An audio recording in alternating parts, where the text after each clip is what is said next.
Corporal Keller Briggs didn't whisper it. He spat the words across Camp Lejeune's enlisted mess hall like venom meant to burn on contact. His hand, thick-knuckled, calloused from iron and ego, slammed into Petty Officer First Class Alara Vance's shoulder, hard enough to send her stumbling forward into the table's edge. Her tray clattered to the government-issue linoleum. Baked chicken scattered. Green beans rolled. White rice spread across tile worn smooth by decades of boots and broken men. She was 29, lean as cable wire, with sun-darkened skin that spoke of days spent where shade was a luxury.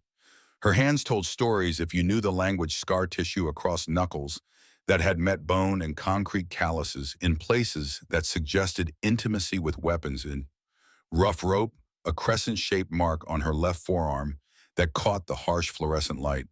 Surgical steel. Permanent reminder. Something that shouldn't have happened, but did. Keller saw a sailor, out of place, alone, someone who wouldn't fight back. What he didn't see was the way her pupils dilated and contracted in the space of a single breath, the way her eyes tracked every exit without moving her head, the way she cataloged every potential threat in the room. 47 Marines, 18 sailors, 3 civilian contractors, and assessed which ones mattered. The way her hands, still reaching for the water glass that had toppled, calculated angles and distances to improvise weapons. Fork tines up, tray edge aluminum composite sharp if swung correctly. Chair leg if separated from base, 22 inches of leverage. She did this in less than 2 seconds. It was reflex. Muscle memory written so deep that conscious thought never entered the equation. The mess hall had been loud before, silverware scraping plates, conversations overlapping in that peculiar, military white noise, boots scuffing on floors that never looked clean, no matter how much bleach got poured on them. Now it went silent. Not gradually, all at once. Like someone had thrown a switch, Keller stood there, chest inflated, fists clenched, waiting for tears, waiting for her to run, waiting for validation that he mattered, that he was dangerous, that the 2 years he'd spent in the Corps meant something. Alara stood slowly, brushed rice off her Navy working uniform Type 3. The blue-gray digital pattern marking her as something other than Marine. Her hands didn't shake. Her breathing didn't change. She looked at Keller for exactly 3 seconds, not long enough to seem like a challenge, not short enough to seem like fear. Just evaluation. Clinical. The way you'd assess weather or terrain, or whether a door was worth breaching. Then she turned and walked out. Boots measured on tile, shoulders square, back straight. The kind of control that suggested violence wasn't something foreign to her, just something she was actively choosing not to employ. The mess hall stayed quiet for another 5 seconds. Then the noise returned, but muted, subdued, wrong. Staff Sergeant Brennan Wade and Gunnery Sergeant Carver fell in as evaluators. Wade was the combat engineer who'd watched Alara leave the mess hall yesterday with that look in his eyes that said he knew something nobody else did. Wade had worked with JSOC personnel in Iraq. He'd seen operators, real ones, not the gym warriors who talked about violence like it was a video game. He recognized something in the way Alara moved. The situational awareness, the economy of motion, the way she'd scanned the entire room before sitting down, choosing the corner table with her back to the wall, the table that gave her lines of sight to every entrance and exit. That wasn't training. That was something else. Something earned in places where mistakes got you killed. Wade watched her leave and felt something cold settle in his gut. Not concern for her, concern for what happened next. Because in his experience, people who moved like that only tolerated so much before they stopped tolerating anything at all.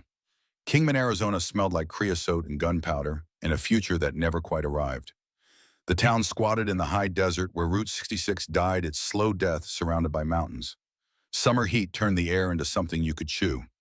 Winter cold came down from the north and reminded everyone that the desert didn't care whether you lived or died. Alara Vance grew up in a double-wide trailer on the eastern edge of town where the pavement gave up and the dirt roads began. The trailer smelled like gun solvent and her father's cigarettes. Camels Unfiltered, the kind that came in the soft pack. Gideon Vance smoked 2 packs a day and never apologized for it. He'd earned the right to kill himself slowly after what Beirut had done to him. She was 16 the summer he taught her how to field strip an M4 blindfolded. They did it on the folding table in the kitchenette while the swamp cooler rattled and failed to make the air breathable. His hands guided hers, rough palms, scarred knuckles, fingers that knew their way around weapons, the way other men's hands knew musical instruments. Upper receiver, pull the charging handle, lock it, check the chamber, always check the chamber, even when you're sure, especially when you're sure. She learned with her eyes open first, watched him do it with the practiced efficiency of someone who'd performed the task 1,000 times in places where speed meant survival. Then he put the blindfold on her. Red bandana smelled like motor oil and made her do it in the dark. Beirut taught me something, he said while she worked. His voice had gravel in it, cigarettes and shouting orders and screaming for corpsmen who couldn't help. Never assume the building is safe. Never assume backup will come. Never trust equipment you haven't personally checked. She fumbled with the bolt carrier group, dropped it, felt her face flush. Again. She did it again and again and again until her fingers knew the weapon better than they knew anything else. Until she could break it down and rebuild it in under 60 seconds in complete darkness with her mind somewhere else entirely. Gideon Vance had been force reconnaissance, the kind of Marine who did things that didn't make it into official reports. Lebanon, 1983, Grenada. Operations that had names but no acknowledgement. He'd been 26 years old when the Beirut barracks bombing killed 220 Marines in a single morning. October 23rd, Sunday. The blast was so massive it lifted the 4-story building off its foundation and pancaked it into rubble. He'd been on patrol when it happened, came back to find his unit buried under concrete and rebar. Spent 18 hours pulling bodies out. Most of them weren't whole. He never talked about what that did to him. Never explained the nightmares. Never apologized for the silences that lasted days. Alara's mother had left when Alara was 9. Just drove away one Tuesday morning while Gideon was on a long-haul trucking route and never came back. Left a note on the kitchen counter that said she couldn't do it anymore. Couldn't handle the ghosts he carried. Couldn't raise a daughter in the shadow of what Beirut had made him. After that, it was just the two of them, father and daughter. He taught her what he knew because it was the only language he spoke fluently. Land navigation by stars. How to run 12 miles with a weighted pack without complaining. How to think tactically when everything went wrong. How to maintain weapons. How to treat shock. How to survive. Cold War tactics never die, he told her once. She was 17. They were running the desert trails at dawn. The temperature still bearable. The sun just starting to burn the eastern horizon. Russians taught us patience. Arabs taught us ruthlessness. I'm teaching you both. She didn't understand then. She understood later. By 18, Alara could outshoot most men at the local range, could navigate by terrain and stars, could hump a 60-pound pack through terrain that broke weaker people. But that wasn't why she enlisted. She enlisted because Gideon told her the only way to discover what you were made of was to be tested by people who didn't care whether you passed. Navy, not Marines. She chose Navy because he told her to. Marines will break you down and rebuild you as a Marine. Navy will break you down and see what's left. Find out what's left, Alara, then build on that. Cryptologic technician. The rate appealed to her for reasons she couldn't fully articulate. Clearances. Challenge. The promise of work that mattered. She spent her first 3 years doing signals intelligence work aboard destroyers and at shore stations. Learned to find patterns in communications intercepts. Learned to think like someone trying to hide.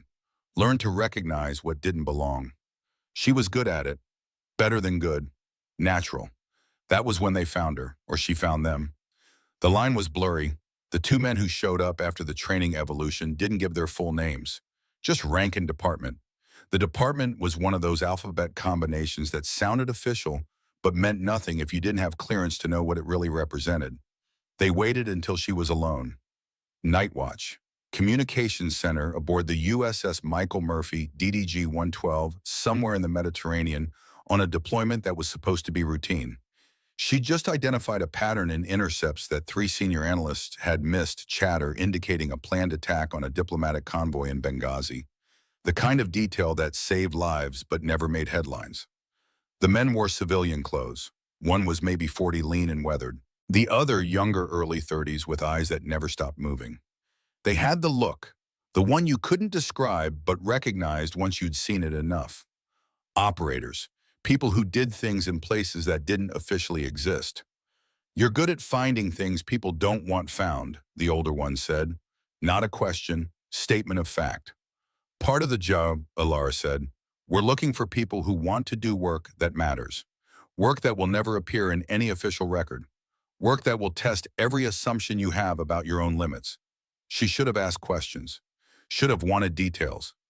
Should have done any number of things a rational person would do when strangers appeared out of nowhere and offered you something that sounded too dangerous to be real. Instead, she said, "When do I start?" The younger one smiled, not warmly, just acknowledgement. "You already have." They called it the GHOST program. 47 women selected since 2015, 12 active at any given time. The number fluctuated, some rotated out, some got injured, some decided the cost was too high. One got killed in Syria, another disappeared in Yemen and was listed as missing presumed dead until she walked into a forward operating base 3 weeks later with intelligence that prevented an embassy bombing. The program existed because female intelligence operators could access places male operators couldn't, could blend into populations where American military faces drew attention, could gather intelligence in denied areas where conventional assets failed. Cultural support teams had proven the concept in Afghanistan. GHOST program took it further, deeper, more classified. Alara spent 6 years embedded with SEAL elements in Army special mission units, not analyzing signals from a safe room anymore, on the ground in the dirt. In places where one mistake meant capture or death, and the U.S. government would deny your existence with a straight face. She learned to breach doors because operators needed extra hands and 4 men couldn't cover all angles. Learned combat casualty care because medics couldn't be everywhere, and sucking chest wounds didn't wait for help to arrive. Learned to move shoot and communicate like someone whose life depended on it. Because it did. Helmand Province, Yemen, black sites where interrogations happened without lawyers or oversight. She provided real-time intelligence support, translated documents, interviewed sources, stood security during extractions, did whatever needed doing because missions didn't succeed through specialization. They succeeded through people willing to do everything. The crescent scar on her left forearm came from Helmand. August 2021, Operation Sandstorm. A breaching charge that cooked off during an assault on a compound where time mattered more than safety margins. The shrapnel had torn through muscle and embedded in bone. Lieutenant Jameson Thorne had dug it out with a multi-tool while she bit down on a rifle strap and pretended the pain was manageable. They'd held that compound for 72 hours against militia forces that should have overrun them in the first 12. But should have didn't matter when you had a high-value target who couldn't be left behind and extraction routes that got cut off faster than they could be secured. Thorne had kept them alive. Thorne had made the calls that mattered. Thorne had been 30 years a SEAL by then, but looked 50 from the accumulated weight of too many deployments and too many decisions where the right answer still got people killed. His father had been a SEAL during Desert Storm, had taught Jameson about old wars and new wars, about how the Cold War had clear enemies and modern conflicts had shadows, about how you needed to find your line in those shadows and hold it no matter what pressure got applied. Thorne taught Alara the same lessons, not through speeches, through example, through 3 days pinned down in a compound that smelled like cordite and blood and failure making ammunition last when it shouldn't have lasted, treating wounds that needed surgery with supplies meant for minor trauma, staying calm when calm was the only thing keeping everyone from panic. All 5 of them made it out. The HVT made it out. The intelligence prevented an attack in Kabul that would have killed over 200 American personnel. The mission went into the win column, the kind of win that never made the news because the public didn't have clearance to know it had happened. 8 months later, Thorne was dead. Ramadi, March 2022, IE'd on a convoy route. The kind of death that seemed insignificant compared to 3 days of siege warfare. Just another casualty report. Just another name on the wall at Dam Neck. Alara got the notification through back channels. Her work was too classified for official casualty reporting. She was attending a training brief at Fort Bragg when her phone buzzed with a message from a number she didn't recognize. 3 words: Thorne is gone. She finished the brief, didn't react, didn't show anything. Later in her quarters, she sat on her rack and stared at the wall and tried to process how someone who'd survived Operation Sandstorm, who'd survived Yemen and Syria and a dozen other places that had tried to kill him, could die on a routine convoy in a city that was supposed to be stabilized. It didn't make sense, but combat never did. That was the first lesson and the last lesson and every lesson in between.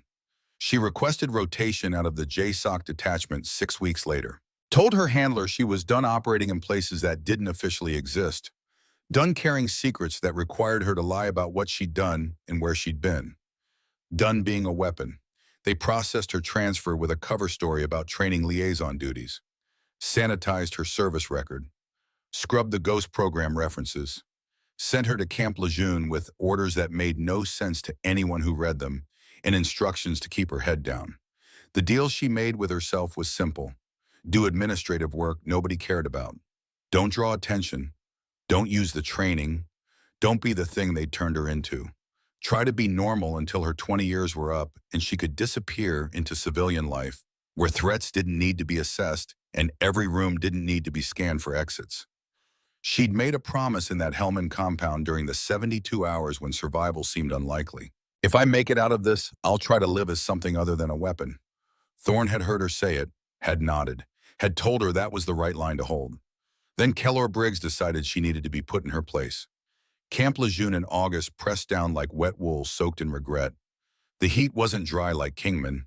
It was thick, heavy, the kind that made you sweat standing still and turned every uniform into a clammy second skin you couldn't shed. The base sprawled across North Carolina coastal land that had been training Marines since 1941. 80-plus years of men learning to kill and die, and the land remembered all of it. Alara had been at Lejeune for 2 months, assigned to some vague training liaison position that reported to a Marine major who worked out of the G2 intelligence shop. Her days consisted of coordinating schedules nobody followed, attending meetings that accomplished nothing, and keeping her head down in ways that made people notice by not noticing. Navy personnel on Marine bases weren't uncommon. Corpsmen, intelligence specialists, support roles that kept the machine running. But Alara didn't fit the usual patterns. She had clearances that didn't make sense for her cover job. She moved differently than admin personnel moved. She occupied space without demanding it, but somehow people gave her room anyway. Keller Briggs had been watching her for weeks. He was 24, built like someone who spent more time in the gym than anywhere else, with a high and tight that was always freshly faded and an attitude that wrote checks his experience couldn't cash. 2 deployments, Okinawa training rotations with Japanese self-defense forces where nothing happened. Djibouti convoy security and gate guard duty where the biggest threat was boredom. He told people he was a warrior. Said it often enough that he almost believed it. The problem was his brother. Thane Briggs, Marine Raider. 32 years old and everything Keller wanted to be. Thane had made it through the selection pipeline, had earned the tab, had deployed to places where the missions were real and the stakes were measured in body counts. Thane called home once every few months and never talked about what he did because it was classified and because real operators didn't brag. Keller had grown up in that shadow, had a father who measured worth through physical dominance, an elder brother who'd achieved what their father valued most. So Keller built himself in the gym, surrounded himself with junior Marines who mistook aggression for leadership, tried to create an identity that mattered. Then Alara showed up, quiet, self-contained, utterly unimpressed by his presence. She walked past him in passageways without acknowledging he existed, ate alone in the mess hall, did her job, whatever it actually was, and disappeared at the end of the duty day like she had somewhere better to be. It bothered him. Not consciously at first, just a low-grade irritation that built over time. This Navy petty officer who acted like she belonged, who moved through the base like she'd earned something, who never seemed to notice when he tried to establish hierarchy through proximity and volume. The escalation was gradual. Started with comments in passageways just loud enough for her to hear. Squid on a Marine base. Probably never left a nice, safe ship. His 2 constant companions, Wade Brennan and a Lance Corporal named Carver, would laugh on cue. Small victories, tiny confirmations that he mattered. Then shoulder checks in corridors, blocking her path at the post-exchange. Small violations designed to establish dominance without crossing lines that would trigger official complaints. Alara never responded. That was what pushed Keller toward escalation. She didn't get angry, didn't get scared. Just looked through him with those dark eyes that seemed to calculate trajectories and distances, then move past him like he was weather. Inevitable, but not worth worrying about. The mess hall incident was deliberate. Keller had planned it, waited until the room was crowded, made sure people were watching. When he shoved her and her tray crashed to the floor when he said those words loud enough to carry across the entire space, he expected a reaction. Tears, anger he could leverage into further humiliation. Something that proved she was weak and he was strong. Instead, she'd stood up, brushed rice off her uniform, and left with control that suggested violence was just a choice she was actively declining. It should have felt like victory. It felt like losing to an opponent who hadn't bothered to compete. The base gym smelled like rubber mats and old sweat and the peculiar desperation of men trying to prove something to themselves. Keller was benching 225 when Alara walked in the next morning for her daily PT. She didn't look at him, didn't acknowledge his presence, just moved to the pull-up bar and started her sets. 20 dead hang pull-ups. No kipping, no momentum. Smooth and controlled with perfect form. She barely looked like she was breathing hard when she finished. Keller watched from the bench press, felt heat rise in his face, felt something crack in his chest that wasn't quite anger, but lived in the same neighborhood. He re-racked the bar and walked over while she was hydrating between sets. Navy support personnel should know their place, he said, loud enough that everyone in the gym heard clearly. You're taking up space real Marines need. Alara drank her water, didn't respond. If you can't handle Marine Corps culture, maybe you should request transfer back to a ship where you'd be safe. She finished drinking. Looked at him the way you'd look at a training problem you'd solved years ago. Then she went back to her pull-ups without acknowledging he had spoken. Something broke in Keller's chest, not metaphorically. He felt it crack. Humiliation mixed with rage, mixed with confusion about why his intimidation wasn't working. He started planning something bigger, something that would force a response, something that would prove he mattered and she didn't. He never got the chance. That afternoon, Captain Garrett Ashford called a mandatory company formation for the following morning. Ashford was 38, a prior enlisted Mustang, who'd done time in force recon before commissioning. He had the kind of presence that made Marines straighten spines without raising his voice. The kind of command authority that came from leading men in actual combat instead of just training exercises. He didn't explain the formation's purpose, just said attendance was mandatory and non-negotiable. His eyes had scanned the company office when he made the announcement, and for just a moment they'd settled on Alara with an expression that suggested he knew something nobody else did. Alara sat on her rack that night in the mostly empty barracks berthing area. Still in her PT gear, Navy PT shirt, running shorts, the same scarred dive watch on her left wrist that she never took off. The room smelled like industrial cleaner and decades of accumulated sweat. Somewhere down the passageway, someone was playing music too loud. Country, the kind that sang about trucks and heartbreak like they were the same thing. Her hands trembled. Not much, just enough to notice. Not from fear, from the effort required to maintain control when every operational instinct screamed at her to respond. She could have ended Keller in the mess hall, could have applied any of 24 techniques drilled into her over 6 years of close-quarters combat training, could have made him understand exactly how badly he'd miscalculated. Joint locks, pressure points, strikes to targets that would drop him before his nervous system registered pain. She could have done it without thinking. That was the problem. It would have been reflex. But that wasn't the agreement she'd made with herself when she left the shock detachment. No more violence. No more operating in denied areas where the rules didn't apply. Just quiet administrative work until her service obligation ended and she could disappear into a civilian life that didn't require constant threat assessment. She pulled off the dive watch and set it carefully on the footlocker. The crystal was scratched nearly opaque from years of hard use. She'd worn it in Helmand when she'd helped Thorne's SEAL platoon develop breach plans for hardened compounds. Worn it in Yemen during a 72-hour siege that should have killed everyone involved.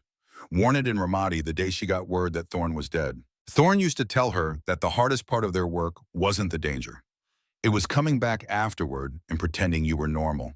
Pretending you hadn't done things and seen things that would give ordinary people nightmares for years. He'd said the trick was finding a line you wouldn't cross.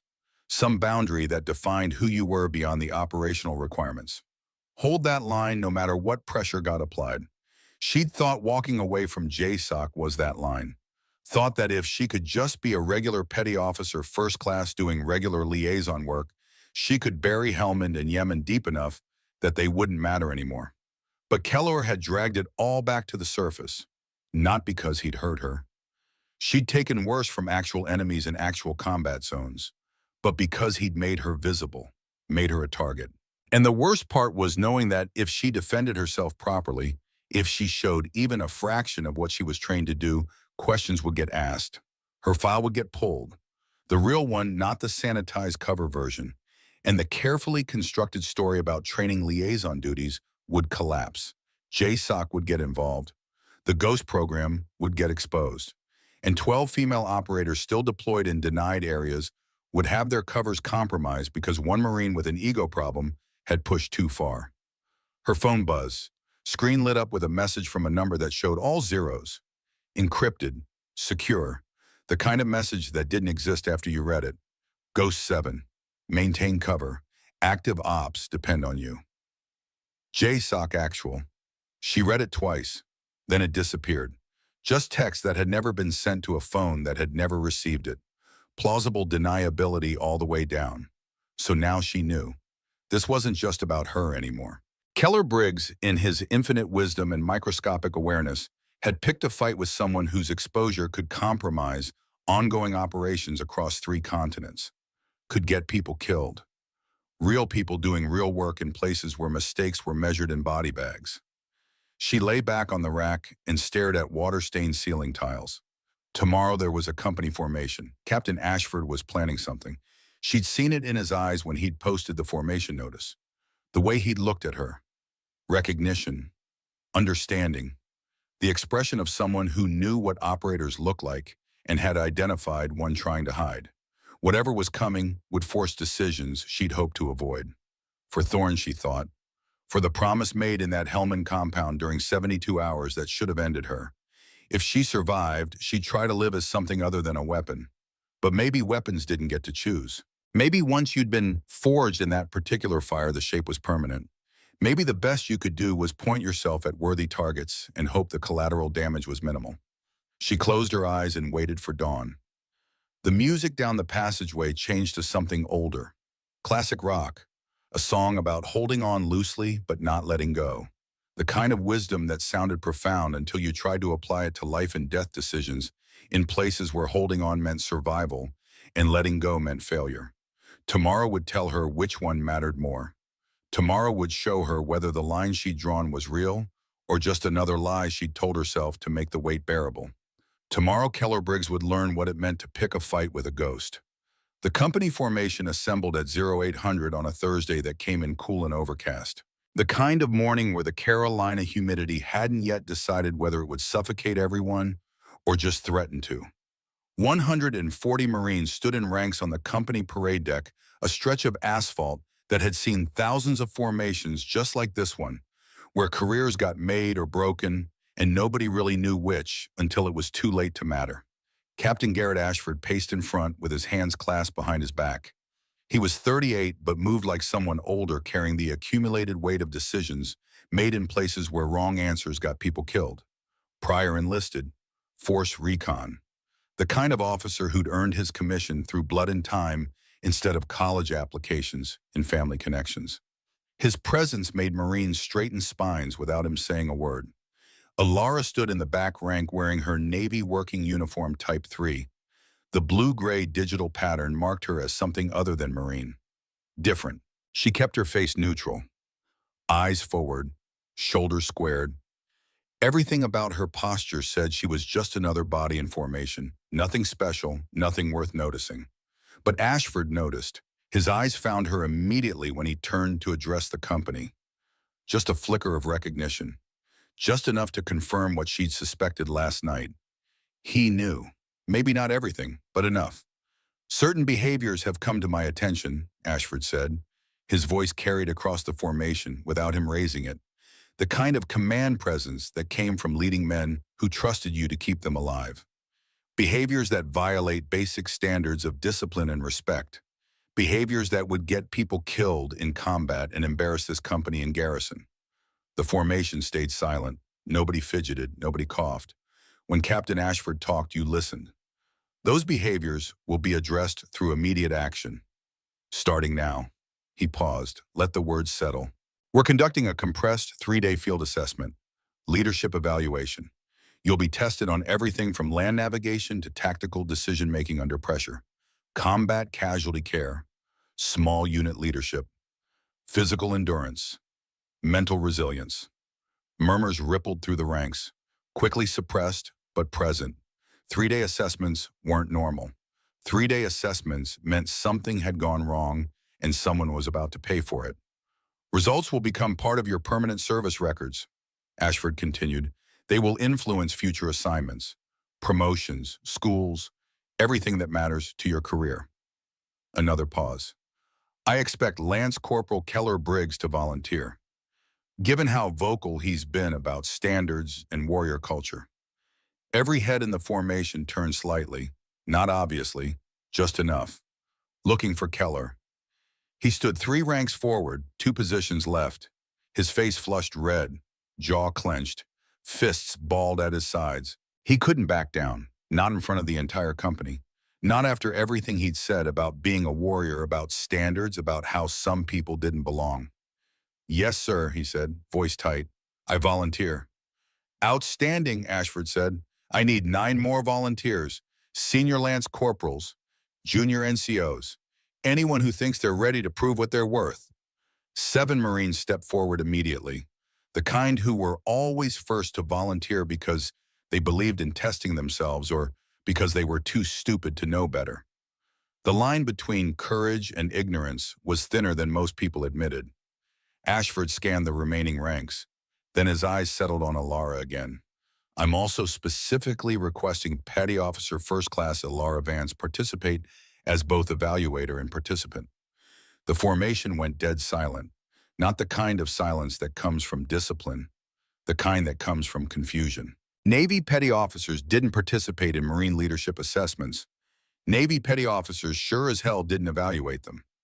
Her personnel file indicates instructor-level qualifications in small unit tactics from previous joint training assignments, Ashford said. The way he emphasized previous joint training sounded casual, but Alara heard the code underneath. He'd read her real file, not the cover story, the actual service record that required special clearances to access. She stepped forward without hesitation, kept her face neutral even though her heart rate had kicked up 20 beats per minute. Aye, sir. Keller's face had gone from red to white, like someone had opened a valve and drained all the blood out. He stared at her, not with anger anymore, with something closer to fear. Like some part of his primitive brain had just realized he'd made a terrible mistake, but his conscious mind hadn't caught up yet. Ashford dismissed the formation, told everyone except the 10 volunteers to return to their normal duties. The assessment would begin immediately. Full combat load, 12-mile tactical movement with simulated casualties. Then it got harder from there. Staff Sergeant Brennan Wade and Gunnery Sergeant Carver fell in as evaluators. Wade was the combat engineer who'd watched Alara leave the mess hall yesterday with that look in his eyes that said he knew something nobody else did. Carver was former Marine Special Operations Command, the kind of squared-away gunnery sergeant who'd forgotten more about combat than most Marines would ever learn. They both looked at Alara with expressions that were careful, neutral, the kind of neutrality that suggested they were reserving judgment but had suspicions they weren't ready to voice. The 10 volunteers formed up. Keller stood at the front, chest inflated, trying to look confident. 2 of his usual crew, Marcus Holden and a lance corporal named Garrett, flanked him. They'd laughed when he'd shoved Alara in the mess hall. They weren't laughing now. They looked nervous. Alara stood near the back. She'd cinched her pack wound tight, adjusted her load-bearing vest, checked her boots, everything done with the kind of practiced efficiency that suggested she'd done this before, many times. In places where getting your gear right meant the difference between mission success and body bags. Ashford gave them their route, 12 miles across varied terrain, swamp, pine forest, open ground, 3 simulated casualty scenarios at unpredictable points. They had 4 hours to complete it. Anyone who fell out wouldn't continue to the next evolution. Move out, he said. Keller immediately set a hard pace, aggressive, trying to establish dominance through speed. His 2 crew members kept up. The other Marines fell in behind. This was still familiar territory, humping packs across distance. They had all done this before. Alara stayed in the middle of the pack, not leading, not falling behind, just moving with that efficient economy of motion that came from carrying weight across hostile terrain where speed mattered, but endurance mattered more. Her breathing stayed steady. Her stride stayed consistent. She looked like she could maintain this pace indefinitely. By mile 4, the terrain had transitioned from road to trail to no trail at all. Just pine forest and sandy soil that shifted under boots. The temperature was climbing. Humidity building, sweat soaked through uniforms, pack straps dug into shoulders. The weight that felt manageable at mile 1 felt crushing at mile 4. Keller was still pushing hard, but his form was starting to deteriorate. Shoulders hunched forward, stride shortened, breathing ragged. He was strong, nobody could question that. But strength without efficiency was just a countdown to failure. At mile 5, the first simulated casualty appeared. Staff Sergeant Wade stepped out from behind a pine tree wearing a red vest marked casualty. IED strike, he announced. 2 wounded, 1 critical, 1 unambulatory. Limited time before follow-on attack. What do? Keller immediately rushed forward. Tried to perform a fireman's carry on Wade. Wrong technique. Wrong application. He was treating this like a gym exercise instead of a tactical problem. No consideration for whether moving the casualty would worsen injuries. No assessment of the tactical situation. No security established. He was gassing out. You could see it in the way his legs trembled. The way he had to set Wade down after 20 meters because his strength was failing. Alara watched for 10 seconds. Then she moved forward. Permission to demonstrate proper TCCC drag, Staff Sergeant. Wade looked at her, then at Captain Ashford, who was observing from 30 meters back. Ashford nodded. Proceed, Wade said. Alara knelt beside him. In a real IED strike, you assume secondary devices or enemy observation. Speed matters, but so does technique. Her voice was calm, instructional. First priority is move the casualty to cover. Not carry, drag, preserves the spine, protects the airway, and you can do it when you're exhausted.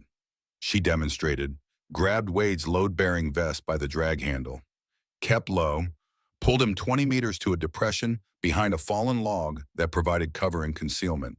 The whole movement took 15 seconds. Smooth, controlled, no wasted energy. Second priority is assessment, she continued. Check breathing, check massive hemorrhage, check for tension pneumothorax, in that order. Everything else waits. Wade was watching her with narrowed eyes. So was Gunnery Sergeant Carver. They recognized something in her movements, something that went beyond training. This was muscle memory, operational experience, the kind that only came from doing it for real when mistakes meant death. Keller stood there, breathing hard, face red, looking at Alara like he was seeing her for the first time. Continue movement, Wade said. They continued. Mile 6, mile 7. The second Marine dropped out. Heat casualty. He'd been pushing too hard trying to keep up with Keller's aggressive pace and his body had quit. They left him with water and a safety observer and kept moving. By mile 8, Keller's form was completely broken. He was survival shuffling now, just putting one foot in front of the other through sheer stubborn refusal to quit. His 2 crew members weren't much better. Marcus Holden was still functional, but struggling.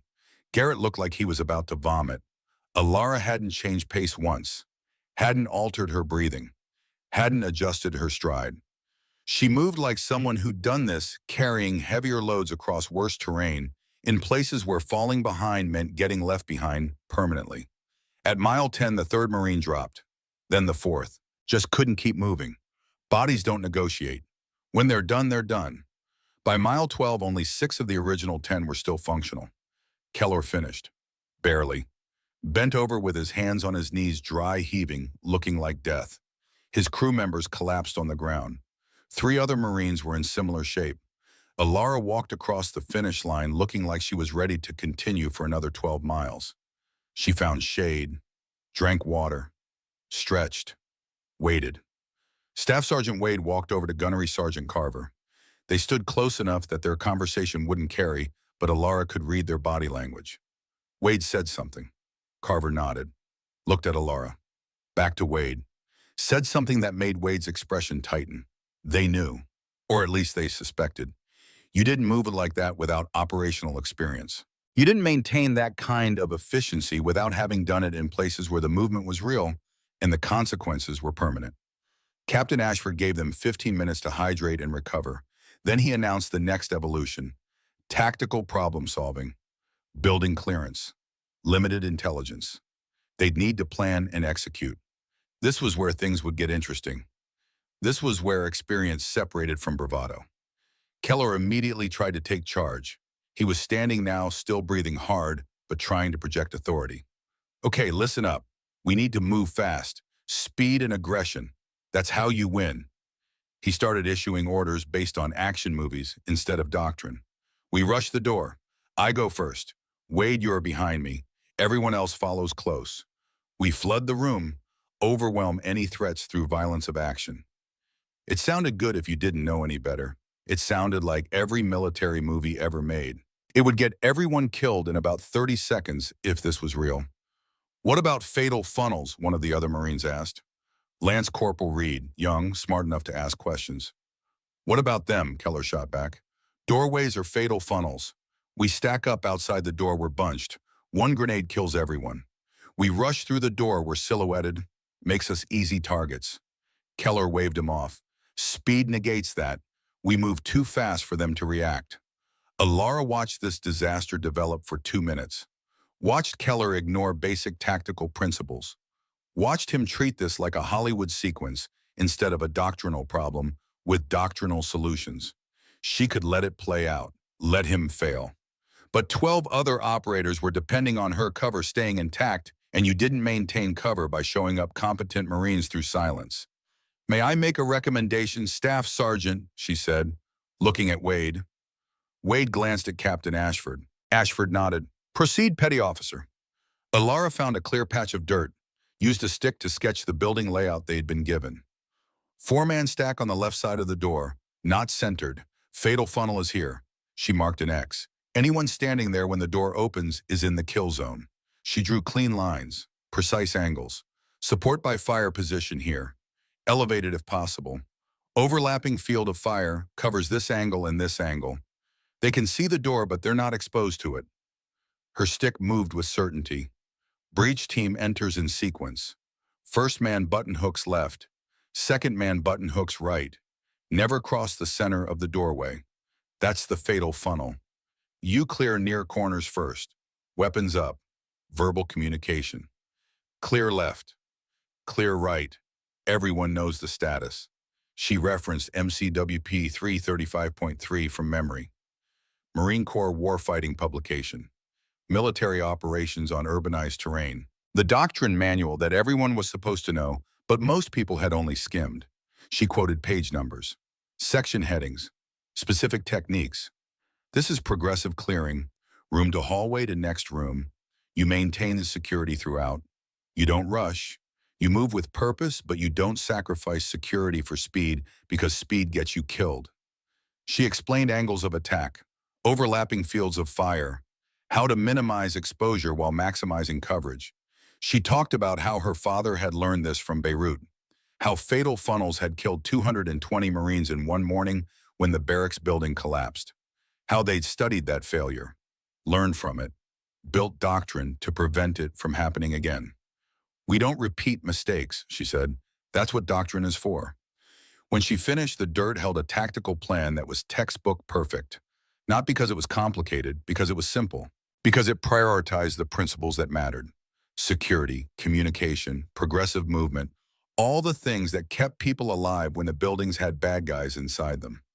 Staff Sergeant Wade looked at the sketch, looked at Alara. Execute Petty Officer Vance's plan. Keller started to argue, but Wade cut him off with a look. That's not a suggestion, Lance Corporal. That's an order. They executed the plan. It worked flawlessly. The simulated building clearance happened with 0 simulated casualties. Movement was smooth, professional, lethal in the way that real operations were lethal through precision and discipline, not through volume and aggression. When they finished, Gunnery Sergeant Carver walked over to Staff Sergeant Wade and said something quiet. Wade nodded slowly. They both looked at Alara with expressions that had moved from suspicion to certainty. She wasn't just trained, she was operational, and that changed everything. The third evolution came on day 2, combat casualty care under stress. This was designed to break people. Multiple simulated casualties, limited supplies, active simulated hostile fire using blank ammunition and pyrotechnics. The kind of scenario where most people froze because their training couldn't override their panic. 4 casualties appeared simultaneously when the pyrotechnics detonated. Blank rounds cracked overhead. Smoke grenades filled the air with choking gray clouds. Someone was screaming. Someone else was yelling contradictory orders. It was chaos, intentional chaos, the kind that revealed who could think under pressure and who just reacted. Casualty 1, sucking chest wound, tension pneumothorax if not treated immediately. Casualty 2, femoral artery bleed, massive hemorrhage, minutes to live without intervention. Casualty 3, traumatic amputation, lower leg, tourniquet required. Casualty 4, head injury, unconscious, airway compromise. Keller ran to the closest casualty. Not the most critical, just the closest. He tried to apply a chest seal without checking for tension pneumothorax first. Wrong procedure, wrong priority. He was panicking. You could see it in how his hands shook, how he fumbled with the packaging. Marcus Holden tried to apply a tourniquet but placed it too low on the thigh. Wrong location, wouldn't stop arterial bleeding, would just cause pain and tissue damage without solving the problem. Garrett was frozen, just standing there with a combat lifesaver bag open, staring at the casualties, unable to process which one to treat first. 3 other Marines were attempting treatment but making critical errors. Wrong tourniquets on wrong wounds, wrong priorities, wrong techniques. Everything that happened when training met reality and reality won. Alara scanned all 4 casualties in 3 seconds, assessed by injury, severity, not proximity, triage. The skill that separated people who saved lives from people who tried hard but failed anyway. Garrett maintained covering fire from that berm, she said. Her voice cut through the chaos. Command voice, the kind that made people obey without thinking. 3-round bursts, conserve ammunition. You're protecting us, not winning the firefight.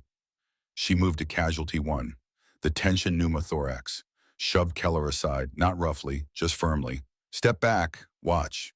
Her hands moved with practiced efficiency. Checked for tracheal deviation, windpipe pushed to one side, indicating pressure building in the chest cavity. Checked for distended neck veins, blood backing up because the heart couldn't pump against the pressure. Both present. This is tension pneumothorax, she said while she worked. Air trapped in the chest cavity. Collapses the lung, compresses the heart. He dies in minutes without treatment. She opened a chest seal package. Seal goes on during exhalation. Creates a one-way valve. Air out, not in. She positioned it perfectly. Smooth the edges. Monitor for these signs: increased respiratory distress, worsening neck vein distension, decreased breath sounds. If pressure builds, you burp the seal like this. She demonstrated lifting the bottom edge slightly. Release pressure. Reseal. She looked at Keller. You would have killed him. Seal without decompression just adds more pressure. Basic thesis. She moved to casualty 2 before Keller could respond. The femoral bleed. Marcus had the tourniquet placed wrong. She corrected it without hesitation. Tourniquet goes here, high and tight on the thigh, above the wound, not on the wound. She twisted the windlass. Tighten until bleeding stops. Yes, it hurts. He lives. She grabbed a marker, wrote directly on the casualty's forehead with his simulated blood. 1847 hours. Mark the time. He has 2 hours before we worry about the limb.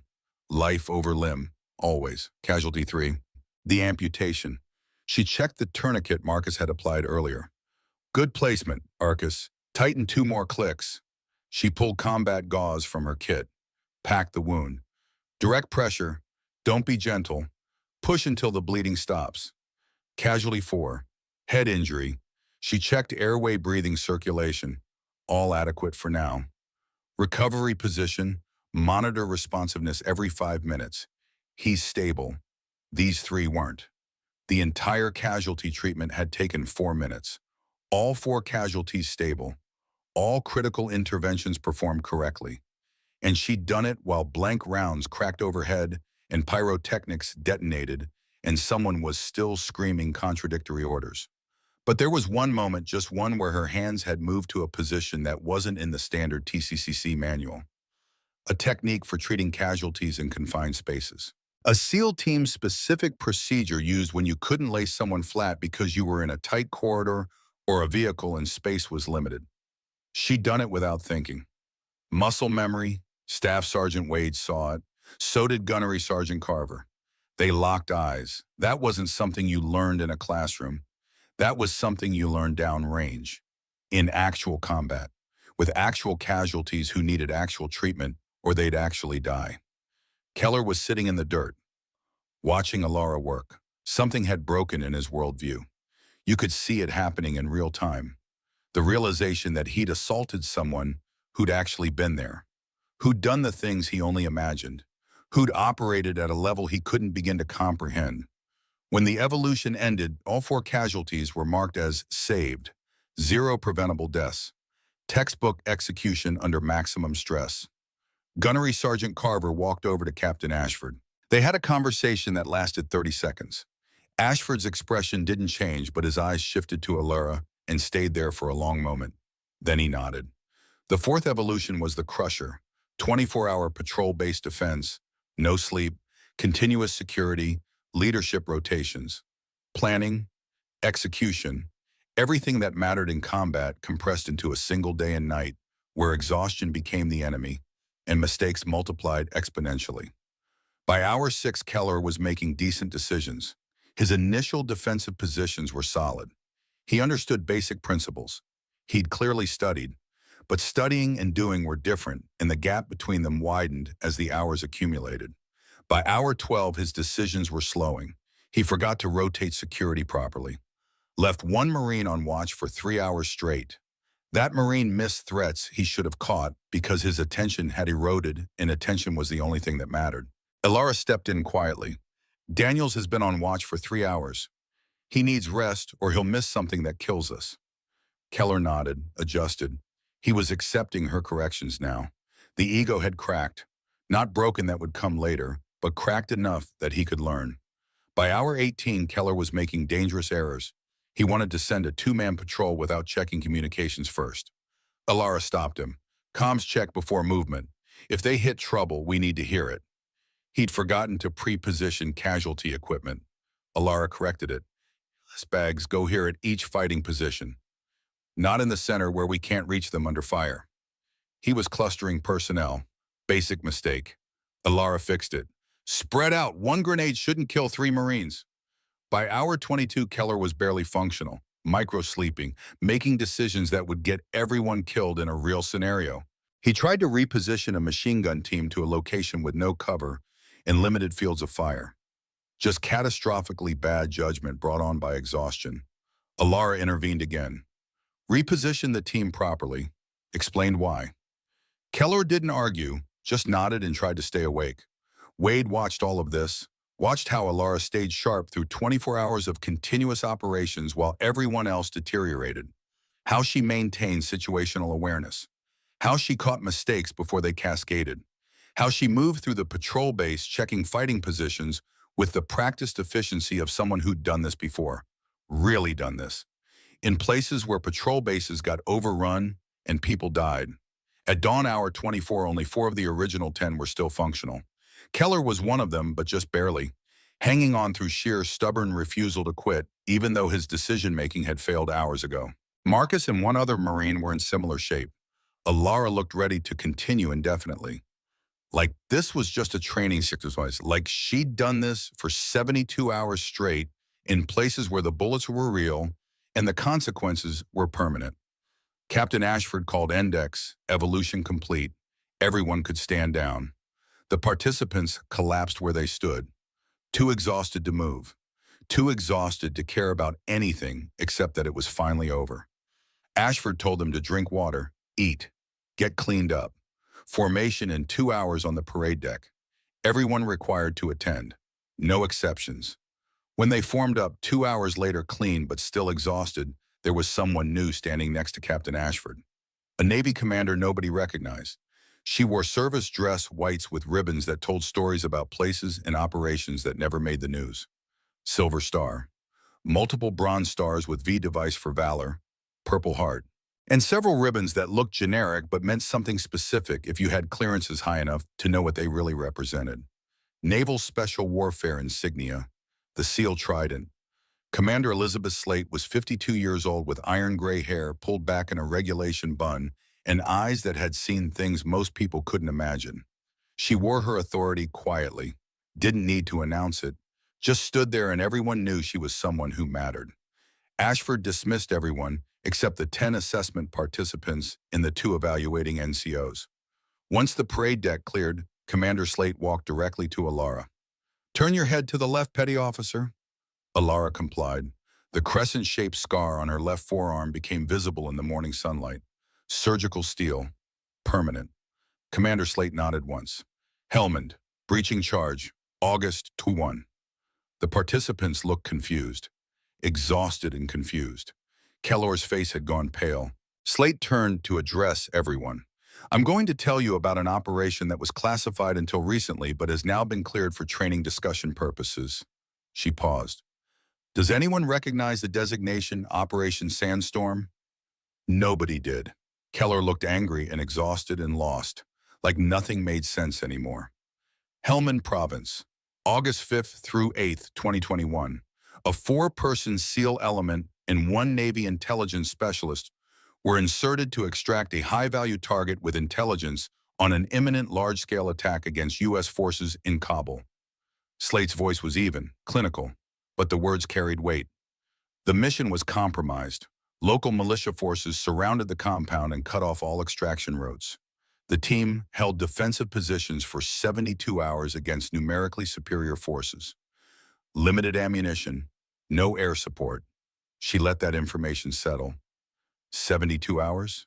3 days. The same length as this assessment, except the bullets had been real, and the people shooting them had been trying to kill everyone inside that compound. All 5 operators survived. The HVT was successfully extracted. The intelligence prevented an attack that would have killed over 200 American personnel in Kabul. The parade deck was silent except for wind in the pine trees, morning birds, distant traffic from the main road. The Navy intelligence specialist on that operation was cryptologic technician First Class Alara Vance. Slate gestured toward Alara, who has spent the last 6 years attached to JSOC intelligence detachments supporting naval special warfare operations in denied areas across 3 continents. Keller's face had gone from pale to white, like someone had opened a valve and drained every drop of blood from his body. He stared at Alara like he was seeing a ghost, which in a way he was. Commander Slate wasn't finished. But Operation Sandstorm was more than an HVT extraction. The target had intelligence on ISI Taliban coordination and CIA black site locations that had been compromised. This wasn't just about preventing an attack. It was about protecting an entire intelligence network. Dozens of assets, hundreds of lives. She paused again. Let the magnitude sink in. Petty Officer Vance's work in that compound, her intelligence analysis, her tactical support, her willingness to stand and fight alongside SEAL operators, when most people would have broken saved lives, will never be able to count because the attacks never happened and the networks stayed secure. Alara stood at attention, face neutral, but something in her eyes suggested this wasn't how she'd wanted this to go. She'd wanted to stay hidden, stay quiet, let the past stay buried where it belonged. Commander Slate looked at her. "The question I have, Petty Officer Vance, is why you requested transfer out of the JSOC detachment to do administrative liaison work at a Marine base. Why walk away from that?" The parade deck waited. Everyone wanted to hear the answer. Even Kellore, who looked like he wanted to disappear into the asphalt, wanted to know why someone would walk away from being what he'd always wanted to be. Alara was quiet for a long moment.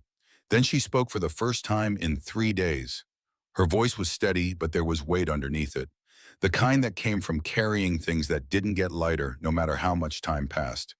I lost my team leader, ma'am, Lieutenant Jameson Thorne, March 2022. Ramadi, IED on a convoy route. The name hung in the air like smoke from a firefight that had ended but still burned. Lieutenant Jameson Thorne, every SEAL community member knew that name, even if they'd never met him. 30 years in the teams. More deployments than most operators completed in 2 careers. A legend who'd walked away from the spotlight because real professionals didn't need recognition, they just needed to get the work done. Alara's voice didn't waver, but something in her eyes did. Thorne's father was a SEAL during Desert Storm. Jameson followed that path. Enlisted in 1996. Made it through Btch in 2000. He taught me that old wars had clear enemies and new wars had shadows. He said the trick was finding your line in those shadows and holding it no matter what pressure got applied.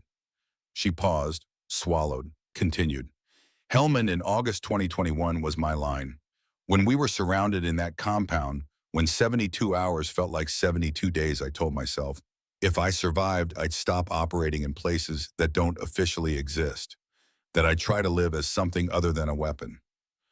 Commander Slate listened without interrupting. Her expression suggested she'd heard variations of this story before. From other operators, other people who'd done the work and paid the cost and tried to find their way back to something resembling normal. Thorne didn't make it out of Ramadi 8 months later, Alara said. IED, convoy route, the kind of death that seems insignificant compared to 3 days of siege warfare. Just another casualty report. Her jaw tightened. I survived Helmand. He didn't survive a routine convoy. And I couldn't reconcile that. Couldn't make it make sense. She looked at Keller for the first time. Really looked at him. That's why I didn't respond when you pushed me, Corporal. Not because I couldn't, because I promised Thorne in that compound that if I made it out, I'd try to be something different. Something that wasn't just violence waiting for authorization. Keller couldn't meet her eyes, just stared at the asphalt like maybe if he looked hard enough, he could fall through it and disappear. But you can't bury it, Alara continued. The training, the instincts, the threat assessments. It's always there. I walked into that mess hall and in 2 seconds I'd cataloged every exit, every weapon, every person who mattered. I didn't choose to do that. It just happened. Because that's what 6 years of operating in denied areas does to you. It rewrites your nervous system. The wind shifted, carried the smell of pine and diesel fuel from the motor pool. Morning light was getting stronger. The overcast was burning off. It was going to be another hot day. Commander Slate nodded slowly. I understand, Petty Officer. More than you might think. She turned to address the full group. What you don't know, what's still classified above the level I just discussed, is that Petty Officer Vance wasn't just an individual operator. She was part of a special access program within JSOC. We call it the Ghost Program. Staff Sergeant Wade straightened. So did Gunnery Sergeant Carver. They'd heard rumors. Everyone in the special operations community had heard whispers about female operators who could go places male operators couldn't, who could blend into populations, who could gather intelligence in denied areas where conventional assets failed. But rumors were different from confirmation. 47 women have been selected for Ghost Program since 2015, Slate said. 12 are active at any given time. They embed with SEAL teams and Army Special Mission Units. They provide intelligence support. They conduct direct action when required. They operate in places where their presence is never acknowledged and their work is never discussed. She let that information settle. Petty Officer Vance was one of those 12. Her cover story as a training liaison protects not just her, but an entire network of female operators still deployed. If her background had been exposed carelessly, if questions had been asked through wrong channels, it could have compromised ongoing operations across 3 continents. Keller made a sound, not quite a word, just air escaping from lungs that had forgotten how to breathe properly. He'd assaulted a Ghost Program operator. He'd picked a fight with someone whose exposure could get people killed. Real people, in real denied areas, where real bullets did real damage. This assessment, Slate continued, this revelation is controlled, official, properly declassified through appropriate channels. Petty Officer Vance's cover is being adjusted because her operational utility in that capacity has ended. But make no mistake, 12 women are still out there, still operating, still doing work that keeps Americans safe. And their covers depend on operational security that starts with people like you understanding what you're looking at. She turned back to Alara. Which brings me to why I'm really here. Captain Ashford has submitted a request for your permanent assignment as a combat instructor working with the Marine Corps Martial Arts Program at Quantico. Full instructor billet. You'd be teaching tactical movement close quarters, combat survival techniques in urban environments, combat casualty care, small unit leadership under stress. Everything you've learned, everything you've done, passing it forward to the next generation. Alara's expression flickered. Surprise, uncertainty, something else that might have been hope if hope wasn't such a dangerous thing to carry. No more administrative work, Slate said. No more hiding who you are. Just teaching, making sure the lessons you learned in Helmand and Yemen, in places we still can't name, get passed to Marines and sailors who might need them someday. She paused. The best operators aren't just warriors, Petty Officer. They're teachers who create more warriors. They're the ones who understand that survival isn't enough, you have to pass it forward. The parade deck was silent. Even the wind had stopped, like the world was holding its breath, waiting for Alara's answer. She looked at the other Marines, at Kellor, who still couldn't meet her eyes, at Wade, who gave a slight nod of respect, at the evaluators who'd watched her work for 3 days and recognized what they were seeing, at Captain Ashford, who'd known from the beginning and orchestrated this entire assessment to force the truth into daylight. She thought about Thorn, about the promise made in that Helmand compound, about whether teaching people to survive qualified as redemption or just a different form of the same violence. Thorn's voice in her head, memory worn smooth by repetition, find your line in the shadows and hold it. Maybe teaching was the line. Maybe taking everything she'd learned, all the violence and tactics and hard-won knowledge, purchased with other people's blood, and transforming it into something that protected instead of destroyed. Maybe that was how you honored the dead, not by joining them, by making sure fewer people had to. Yes, ma'am, Alara said. I accept. Commander Slate shook her hand, firm grip, the handshake of equals who'd both been places where handshakes didn't matter because survival was the only currency that counted. Your father would approve, Petty Officer. Beirut taught him the same lesson. Surviving isn't enough. You have to pass it forward. The mention of Gideon Vance hit Alara harder than she expected. He'd been dead 5 years. Heart attack in 2020. PTSD complications. The VA had listed it as natural causes, but everyone who knew him understood it was Beirut finally collecting its debt 40 years late. You knew my father, ma'am. Not personally, Slate said, but I know his legacy. Force Recon Marines from Lebanon wrote the book on small unit tactics in denied urban environments.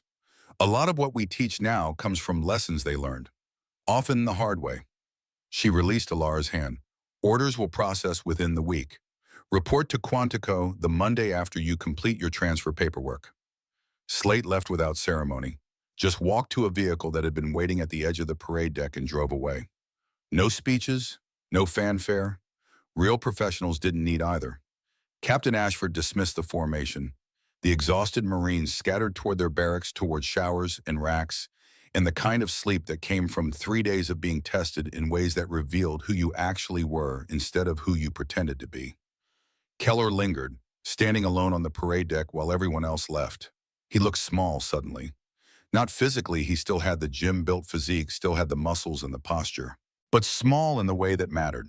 Small in the presence of something larger than himself that he'd failed to recognize until it was too late. Alara walked past him, didn't say anything, didn't need to. Everything that needed saying had been said. Wait, Kellor called after her, voice rough. Please. She stopped, turned, waited. I'm sorry. The words came out broken. I'm so sorry. No, he stopped himself. No, that's wrong. It doesn't matter that I didn't know. I assaulted you. I tried to humiliate you. I did it because I was insecure and because you didn't give me the respect I thought I'd earned but hadn't actually earned.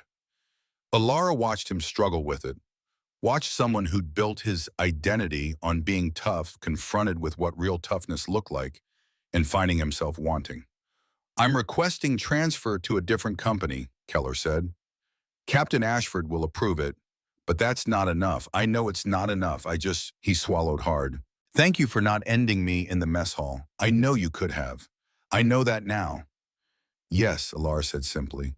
"I could have." She left him standing there, walked toward her barracks to begin the process of packing up 2 months of pretending to be someone she wasn't, so she could become someone she might actually want to be.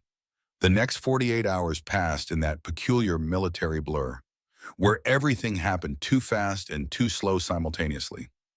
Word spread through the battalion faster than any official communication could travel. The quiet Navy petty officer Keller Briggs had assaulted in the mess hall was a confirmed JSOC operator with a classified service record that made combat deployments look like training exercises. Marines who'd ignored Alara before now nodded in passageways, not obsequiously, just recognition, acknowledgement that she'd been tested in ways they hadn't and passed tests they might never face. It was the kind of respect that couldn't be demanded or awarded, only earned, usually through methods nobody wanted to discuss. Staff Sergeant Wade bought her coffee at the post exchange. They sat outside at metal tables that were bolted to concrete pads so drunk Marines couldn't throw them through windows. The morning was hot already. July in North Carolina had no mercy. "Worked with JSOC personnel in Fallujah," Wade said. 2004. Second battle. They showed up when things got bad, did things we weren't cleared to do, then disappeared. Alara drank her coffee, didn't respond, didn't need to. "I recognized how you moved," Wade continued. "The situational awareness, the economy of motion, the way you scanned rooms before entering. That's not something you learn in a classroom." "No," Alara agreed, "it's not." 72 hours in Helmand, Wade said. He wasn't asking, just acknowledging. "We held a building in Fallujah for 18 hours. Thought we were going to die. Ran out of ammunition. Started throwing furniture. When relief finally came, I was so exhausted I couldn't stand up." He paused. 18 hours almost broke me. Can't imagine 72. "You survive," Alara said, "because the alternative is unacceptable." "Thorne was your team leader." "Yes." "I'm sorry you lost him." Alara nodded. Thorne's death still felt wrong, still felt like something she should have been able to prevent, even though she'd been thousands of miles away doing different work in different places. Survivor's guilt didn't care about logic. It just sat on your chest and made breathing harder. "He taught me that old wars and new wars require different approaches, but the same principles," Alara said. His father was a SEAL in Desert Storm, taught Jameson about patience, about how the Cold War mentality of clear enemies and clear objectives didn't translate to modern conflicts, where enemies hid among civilians and objectives shifted based on political calculations nobody could predict. Wade nodded. Old wars and new wars, same lessons. People still die, just die differently. They finished their coffee in comfortable silence, the kind that existed between people who'd been close enough to combat to understand what couldn't be explained to anyone who hadn't. On her final morning at Camp Lejeune, Alara found an envelope slipped under her barracks door. Plain manila. No markings. Inside was a handwritten note on notebook paper that had been folded and unfolded multiple times, like someone had written it, thrown it away, retrieved it, and repeated the process until the creases were permanent. The handwriting was rough, masculine. Someone who didn't write often. Petty Officer Vance. "My brother Thane visited yesterday. He's a Marine Raider. Everything I've wanted it to be. He told me I've been hiding behind his accomplishments for years instead of earning my own. He's right. I assaulted you because I was insecure. Because you walked past me like I didn't matter. But I didn't matter, not in the way I thought. Okinawa and Djibouti, those were deployments on paper but not in reality. Training rotations. Gate guard duty. I told myself I was a warrior, but I hadn't been tested. Then I met someone who'd actually been there, who'd survived things I can't imagine. And instead of learning from you, I tried to tear you down to make myself feel bigger. I watched you during the assessment, the casualty care, the tactical planning, the 24-hour defense. You stayed sharp while everyone else fell apart. You moved like someone who'd done it for real, where the cost of failure wasn't embarrassment but death. You could have ended me in the mess hall. Thane explained how many ways you could have made me understand my mistake. You didn't because you made a promise to Lieutenant Thorne. Because you're better than I am, even though you're Navy and I'm supposed to be a Marine. Thane told me if I want to be a Raider, I need to first become a Marine. A real one. Not someone who lifts weights and talks about violence, but someone who's willing to be tested in ways that actually matter. I'm submitting a package for Raider assessment and selection. Not because I think I'll make it, because I need to find out what I'm actually made of instead of what I've been pretending to be. I'm sorry, not just for what I did to you, for what I've been. Corporal Keller Briggs, Alara read the note twice, sat on her rack in the mostly empty barracks bay, most of her gear saw already packed, already staged for movement to Quantico. She didn't need Keller's apology, didn't require it for closure or healing or any of the therapeutic concepts that sounded good but rarely worked in practice. But she respected that he'd written it, respected that his brother had confronted him, respected that he was willing to submit himself to actual testing instead of continuing to hide behind assumed competence. Thorne used to say that people could change if they were willing to be tested, really tested. The kind of testing that broke you down to component parts and showed you what was actually there versus what you'd convinced yourself existed. Most people avoided that level of testing because failing was terrifying. But failing and learning was how you became something better than what you'd been. Maybe Keller would make it through Raider selection. Maybe he'd get broken down and rebuilt as something worth being. Maybe he'd fail and learn that failure was just information about where you needed to improve. Either way, it wasn't her problem anymore. She'd done what she could by not destroying him in the mess hall, by showing through example what competence looked like, by holding her line even when he'd tried to push her past it. She folded the note carefully, filed it in her personal effects, wouldn't respond, but wouldn't discard it either. Sometimes the best response was acknowledgement through silence. The drive to Quantico took 6 hours through Carolina back roads and Virginia highways. Summer heat shimmered off asphalt. Radio played classic rock songs from the 70s and 80s that her father had listened to. Songs about holding on and letting go and finding your way home when home was more concept than location. She arrived at Quantico on a Monday morning that smelled like fresh-cut grass and possibility. The Marine Corps Martial Arts Program facility sat among pine trees that provided shade without blocking sight lines. The buildings were functional, clean, purpose-built for teaching Marines how to fight and survive when fighting was required. Master Gunnery Sergeant Colton Reeve waited outside the main instruction building. He was 62 years old with gray hair cut high and tight, weathered skin that spoke of decades in the sun and eyes that evaluated everything without appearing to evaluate anything. He wore 3 rows of ribbons, combat action ribbon, multiple campaign medals, the kind of record that said he'd been there and done that and survived to pass it forward. Petty Officer Vance, he said, extended his hand. Master Guns Reeve. The handshake was firm, professional, the grip of someone who'd used his hands for violence but didn't need to prove it through crushing pressure. Welcome to MC Map. I've read your actual service record. He paused. Not the cover story, the real one.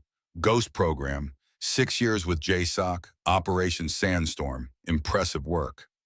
Thank you, Master Guns. We don't get many JSOC intelligence operators rotating through instructor billets, Reeve continued. Most go to other assignments, different work. But teaching is how the best lessons get passed forward. He studied her face. I knew your father. Alara's breath caught. Sir Gideon Vance, Force Recon, Lebanon, 1983. Reeve's expression softened slightly. I was 21. He was 26. We were both at the Beirut barracks the morning of October 23rd. The date hung between them. October 23rd, 1983. The day a truck bomb killed 220 Marines and changed how the Marine Corps thought about security and threats and what was possible when enemies didn't follow the rules of conventional warfare. I was on patrol when it happened, Reeves said. Came back to find the building collapsed. Your father pulled 3 of us out of the rubble, spent 18 hours digging. Most of what he found wasn't whole. Most of the Marines he'd served with were just gone, vaporized or crushed or buried so deep we never recovered them. Alara knew the basics. Her father had told her some of it. But hearing it from someone who'd been there, someone who'd survived because Gideon Vance had refused to stop digging, made it real in ways his reluctant stories never had. He taught me that surviving isn't enough, Reeve continued, that you have to pass it forward, have to take what you learn and make sure the next generation doesn't repeat the same mistakes. He paused. I see his training in you, the economy of motion, the threat assessment, the calm under pressure. That's Gideon's legacy. He died 5 years ago, Ilara said. Heart attack, PTSD complications. I know, I attended the funeral. You were deployed, couldn't make it back. Reeve nodded. Gideon would be proud of what you've done, of what you're about to do. Teaching is how we honor the dead, by making sure their lessons keep people alive. They walked into the training facility. The interior smelled like sweat and floor wax and the particular optimism of a place designed for learning instead of dying. Training bays with padded floors. Classrooms with whiteboards covered in tactical diagrams. Weapons racks holding training rifles and dummy grenades and all the tools required to teach violence without employing it. Your first class is 23 Lance Corporals, Reeve said. Fresh from School of Infantry, young, confident in that way new Marines are confident. They think they know what combat is because they've done training. And I'm supposed to teach them what combat actually is. You're supposed to teach them how to survive it, how to treat casualties under fire, how to clear buildings without getting killed, how to lead exhausted Marines through situations where failure means body bags. Reeve stopped walking, looked at her directly. You're supposed to take everything you learned in Helmand and Yemen and places we can't name and transform it into knowledge that saves lives. That's the mission, Petty Officer. That's what we do here. The first class assembled in Training Bay 3 at 0800 the next morning. 23 Lance Corporals standing at attention wearing fresh Marpat utilities that hadn't yet accumulated the wear patterns of field work. They were young, most looked barely 20. Fresh faces, eager expressions. The kind of Marines who'd volunteered for everything because they didn't know enough yet to be cautious. Allura stood in front of them wearing her plain instructor's uniform. Navy working uniform Type 3, Petty Officer First Class insignia, the scarred dive watch on her left wrist. Nothing else that indicated her history, just another instructor in a building full of instructors. I'm Petty Officer First Class Ilara Vance, she said. Her voice carried across the training bay without her raising it. I've spent time in Helmand Province, Yemen, a few other places you might have heard about. The Lance Corporals watched her with the kind of attention that came from recognizing authority, even if they didn't understand its source yet. I'm going to teach you how to survive situations where most people die, Ilara continued. The training will be hard. It will be fair. Anyone who completes my course will have skills that could save your life and the lives of your teammates. She paused. Let that information settle.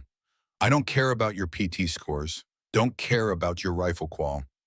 I care about whether you can think tactically when everything goes to hell, whether you can treat a sucking chest wound under fire, whether you can lead exhausted Marines through the worst 72 hours of their lives and bring them all home. Another pause. Longer. Words are easy. The only thing that matters is what you can do when the bullets are real. Partner up. Get ready to work. The training began. She demonstrated tourniquet application high and tight on the thigh twist the windlass until bleeding stops marked the time. Showed chest seal placement during exhalation monitor for tension, signs burp if pressure builds. Taught combat glide movement, low-profile weapon ready, heads on swivel, never assume the building is safe. Every technique was demonstrated with economy of motion. Every principle explained with clarity, born from doing it when failure meant death. Every lesson taught through the lens of experience, earned in places where theory met reality, and reality always won. The Lance Corporals watched with growing respect. They didn't know her full story yet. Didn't know about Operation Sandstorm, or the Ghost program, or the 72 hours in Helmand that had almost ended her. But they recognized competence, recognized someone who'd actually been there. Near the end of the first training day, Ilara demonstrated close quarters room clearance. Methodical, precise, lethal efficiency. 23 Lance Corporals watched in silence as she explained fatal funnels and button hook entries and progressive clearing techniques that kept people alive. As she moved through the demonstration, her mind flashed to Helmond, to clearing rooms with Thorn beside her, his weapon up covering her angle. His voice in her ear, smooth as fast, fast as smooth. Don't rush, move with purpose. She finished the demonstration. That's how you clear a room and come home alive. Questions, hands raised immediately. Eager faces, questions about angles and timing and what to do when everything went wrong. She answered each one precisely, drew from experience without explaining where the experience came from, teaching without preaching, instructing without inflating. This was the line. This was the promise kept. Taking what had killed Thorn and transforming it into knowledge that saved others. Taking the violence she'd learned and reshaping it into protection. Taking the shadows she'd operated in and using them to illuminate paths for the next generation. 6 months later, Quantico in winter carried a different quality of cold than Arizona high desert or Carolina humidity. It was wet cold, the kind that seeped into bones and made everything harder. But the training continued regardless of weather because combat didn't pause for discomfort. Ilara's first class had graduated. 23 Lance Corporals, now qualified combat instructors themselves, passing knowledge forward exponentially. Some had already deployed to combat zones. Letters had arrived, brief, handwritten. Your training saved my Marine's life in a firefight outside Kandahar. The casualty care techniques you taught, we use them. Everyone survived. Thank you. The Ghost program operators were still deployed. 12 women still operating in denied areas. Their covers remained intact. The controlled revelation of Ilara's background had been surgical, precise, minimizing risk to ongoing operations while maximizing the training value of her experience. Her office was small, Spartan, one desk, one chair, 2 photographs on the wall. The first Operation Sandstorm Team, August 2021, Helmand Province. 5 operators covered in dust and blood in the particular exhaustion that came from surviving something that should have killed everyone. Thorn's arm around her shoulders, his face showing relief and pride in the weight of leadership that never got lighter. Caption in her handwriting underneath promise kept LT. Legacy continues.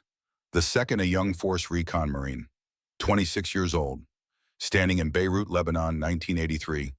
Gideon Vance before the barracks bombing, before the 18 hours of pulling bodies from rubble, before the PTSD that would eventually kill him 40 years later. Master Gunnery Sergeant Reeve had placed it there with a note, your father's line, you're holding it. Ilara sat at the desk reviewing lesson plans for tomorrow's class. New group of Lance Corporals, 25 this time. Same eager faces, same confidence born from ignorance, same need for knowledge that could save their lives. The dive watch on her wrist caught afternoon light streaming through the window. The crystal was still scratched, nearly opaque, but the light refracted differently now, not reminding her of what she'd survived, reminding her of what she was building, of lives saved through knowledge passed forward, of Marines who'd come home because she'd taught them how. Thorn's voice in her memory, worn smooth by repetition, find your line in the shadows and hold it. She'd found it. Teaching was the line, transforming the violence she'd learned into protection for others, taking the shadows she'd operated in and using them to illuminate paths forward. Gideon's voice, older memory, rougher edges. Surviving isn't enough. You have to pass it forward. And she was passing it forward. Every class, every technique demonstrated, every principle explained, every Lance Corporal who learned to treat casualties under fire, or clear buildings without dying, or led exhausted Marines through their worst moments. Each one was her father's legacy, and Thorn's legacy, and her own legacy, woven together into something larger than any individual contribution. Her phone buzzed. Text from a number she recognized. Staff Sergeant Wade. Brief message, Kellor made it through Raider selection. Barely, broken down first week, rebuilt from foundation. Different person now? Thane reports he's learning fast, says little works hard. Still long way to go, but earning it. Ilara read it twice, typed a short response. Good. Everyone deserves a chance to become who they're supposed to be. Sent it, put the phone away, returned to lesson plans. Another message arrived, unknown number. She almost deleted it without reading, but something made her open it. 3 sentences. Petty Officer Vance, thank you for not ending me in the mess hall. You taught me more than any drill instructor. CPO Briggs. She didn't respond, just acknowledged it internally and moved on. Some things didn't need responses. Some lessons taught themselves through silence and example, and the passage of time that turned mistakes into learning if people were willing to do the work. The sun was setting over Quantico, winter light turning the pine trees into silhouettes against orange sky. Tomorrow would bring another class, more lance corporals, more opportunities to pass forward what had been passed to her. The ghost had become a guardian, the weapon had become a teacher. And in the quiet halls of Quantico, Alara Vance taught the next generation of warriors how to survive the shadows she'd left behind. She closed her eyes for a moment, saw Thorne's face, heard his voice, felt his presence the way you felt sunlight after days of rain, not physically present, but undeniably real. Saw her father's face, young, before Beirut, before the wait, before the slow death that took 40 years to complete. Both of them would have approved. Both of them had understood that surviving wasn't enough, that the only way to honor the dead was to make sure their lessons kept the living alive. That legacy wasn't about monuments or medals or official recognition. It was about passing forward what you'd learned so fewer people had to learn it the hard way. She opened her eyes, picked up her pen, continued writing lesson plans. Tomorrow's class would learn about tactical movement in urban environments, about how to approach corners, about how to use cover and concealment, about how to stay alive when the bullets were real and the mistakes were permanent. The dive watch on her wrist ticked forward, each second another opportunity, each minute another chance to transform violence into protection, each hour another investment in futures she'd never see but would shape through the Marines she taught and the Marines they taught and the cascade of knowledge flowing forward like water finding its level. Outside evening formation called Marines to attention. Voices carried across Quantico's grounds. Commands given, commands followed. The machinery of military life continuing its eternal rhythm. Training, preparing, readying for conflicts that might come or might not but required readiness regardless. Alara Vance had found her line. She was holding it. And in holding it, she was honoring every promise she'd ever made. To Thorne in that Hellman compound. To her father in that Arizona trailer. To herself when she decided that surviving was necessary but insufficient. The weapon had learned to teach. The shadow had learned to illuminate. The ghost had learned to guard. And in that learning, she discovered something she hadn't expected. Peace. Not the absence of conflict, the presence of purpose. The understanding that what she'd done in those denied areas hadn't been wasted or lost or buried in classified files nobody would read. It lived in every Marine she taught, in every life saved, in every mission completed because someone remembered what she'd shown them about staying calm under pressure and treating casualties correctly and leading when leadership mattered most. The ghost was gone. The guardian remained. And that was enough. That was everything.